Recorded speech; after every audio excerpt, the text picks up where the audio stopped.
Now, Labor has stepped up its attack on the government's Pacific policy, outlining its plan to boost Australia's presence in the region. Joining us live with analysis is Peter Dean, the Director of the Defence and Security Institute at the University of Western Australia. Peter, appreciate your time today. We've heard more details about Labor's plan to step up engagement in the Pacific. There's more than $500 million going towards that over the next 4 years. Is there really, though, even considering that, such a big gap between the approaches from Labor and the government when it comes to the Pacific? Well, I think we're starting to see some difference, and I think this is a really good thing in the election cycle and in the debate. Both the government and the opposition at the time said that we shouldn't be politicising national security, but this is a policy area like no others. And if we do have a genuine difference between the government's approach and the opposition's approach, now is a very good time to let the community in Australia know, to let the voters know and let them be informed about what type of decision and approach they have. And I think what we're seeing here from Labor is a commitment really about restoring some of the focus and restoring some of the direction in terms of Pacific policy. I think the government's on the back foot at the moment on this issue, and rightly so.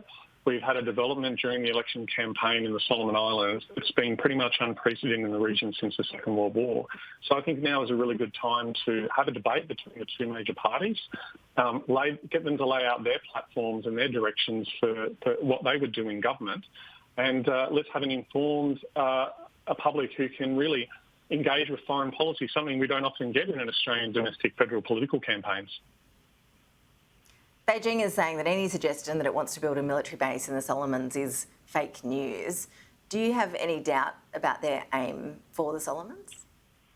No, look, I think if we look at the Chinese based on their record and based on their intentions, there is a very high likelihood that this is in the direction that they may well go.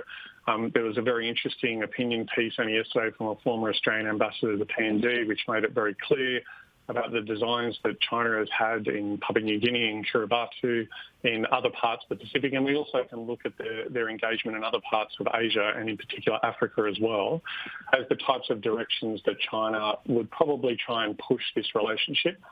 And I don't think we can take too much stock from what Chinese foreign affairs spokespeople say. They've been particularly over the top in their statements in recent years, their wolf warrior diplomacy.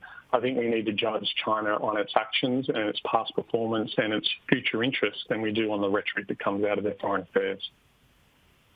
Peter, we all understand that there are limitations on what politicians can actually say when it comes to some defence matters. The Prime Minister has been peppered with questions in the last few days about any future Australian action. Today, for example, he was asked about the coalition's plans in the South China Sea. He was asked if he'd be prepared to back up sort of tough rhetoric we've heard from the coalition with freedom of navigation exercises in the South China Sea, for example. That sort of thing, he didn't give a clear-cut answer. The government's also refusing to say what's on the table if a so-called red line is crossed and China does set up a military base in the Pacific.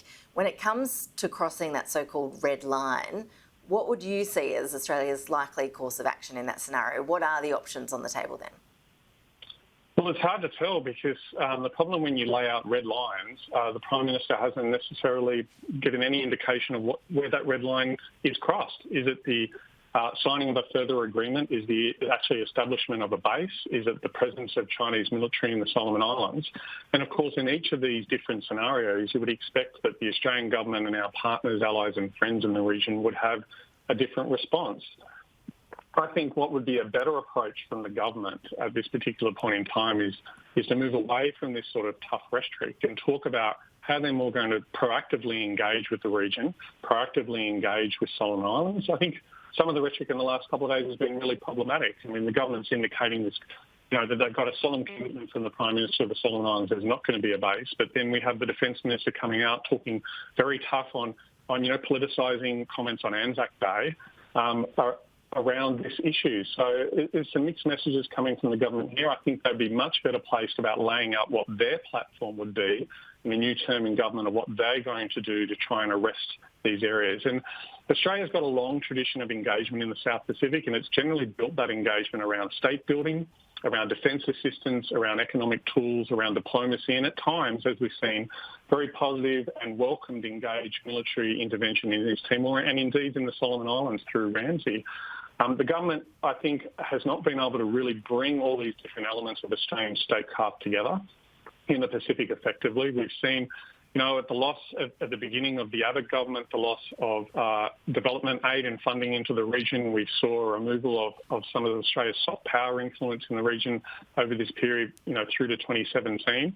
So there's real mixed messages. We have a Pacific Step Up slogan, a mantra. We have a Pacific Coordination Office, which is good, but it's not necessarily through a coordinated action. And of course, it's not necessarily being backed up with the funding. So the government, I think, really needs to respond to the opposition here about outlining what they would do and they would do that's different, because what's very clear, the government can't run away from their record here, is that this has happened on their watch.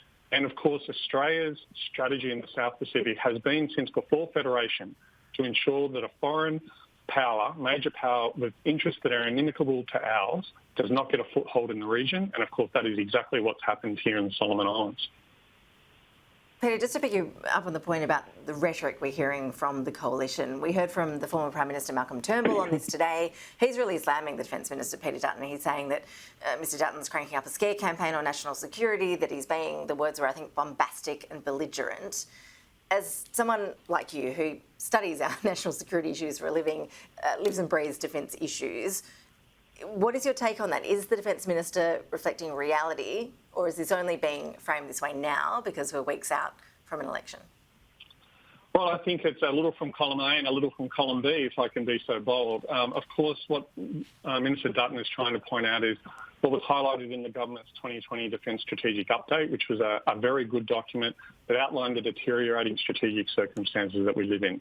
But I think what we saw yesterday was overreach from the Defence Minister. The type of rhetoric and language he used was pushing it too far. And I think what we're having is a real issue in the country at the moment. The government's got a good record to run on in terms of defence spending. It's invested into the defence area. But when you look across government, and strategy is more than just working in one area in defence. It's about our diplomatic effort. It's about our statecraft. It's about how we combine these different levers of power, our economic and trade strategy into the South Pacific, our diplomacy, and of course, cuts to foreign aid funding, cuts to DFAT consistently during the term of this government over the last 10 years, means what I think we have is an uncoordinated approach across more broadly our national security apparatuses in the country. And what the country, I think, really desperately needs is a cohesive national security strategy that combines all these things together. We've seen increased funding for defence. We've seen increased funding for cybersecurity. We've seen some very good measures on foreign interference and accountability, but they're not coordinated into a holistic strategy. And of course, the big problem for the government in dealing with the South Pacific has been their unwillingness to engage on the South Pacific's number one issue from a security perspective, which is climate change. I mean, climate change has moved from a threat magnifier to a threat generator. It is, we may or may not have conflict with China into the future, and God, we all hope that we don't, that it can be contained to competition. But we know climate change is here, we know climate change is happening, and we know it's particularly an existential to the countries of the South Pacific. Now, dealing with South Pacific countries more directly on climate change may not stop them having engagement with China on this, but what it does, it sets the broad parameters of Australia's engagement, how it's respected into the region and how it's received and understood. And I think if you look back at the history of Australia's engagement with the South Pacific country and the region, and our key part of the world, it really relates to how much we can coordinate those different levels of power and interests, and how much we show a genuine interest to engage with South Pacific countries on their terms. And that's what we really got to do. And we have a good model to represent, a good development assistance model, a good economic model. We bring solid, transparent foundations through the type of development assistance we do. We have to market that better. We have to back that up, and we have to coordinate all those different levels of influence that we have. Otherwise, we'll really struggle to gain traction in the South Pacific. And I think the last few years, we've seen an inability to really coordinate those properly, to back that up with the funding that's needed, and therefore we've struggled to get traction, and this has created an opportunity for China to exploit. Well, it's certainly been highlighted over the last week or so, that's for sure. Peter Dean, always appreciate your analysis. Thank you. Thank you very much. My pleasure.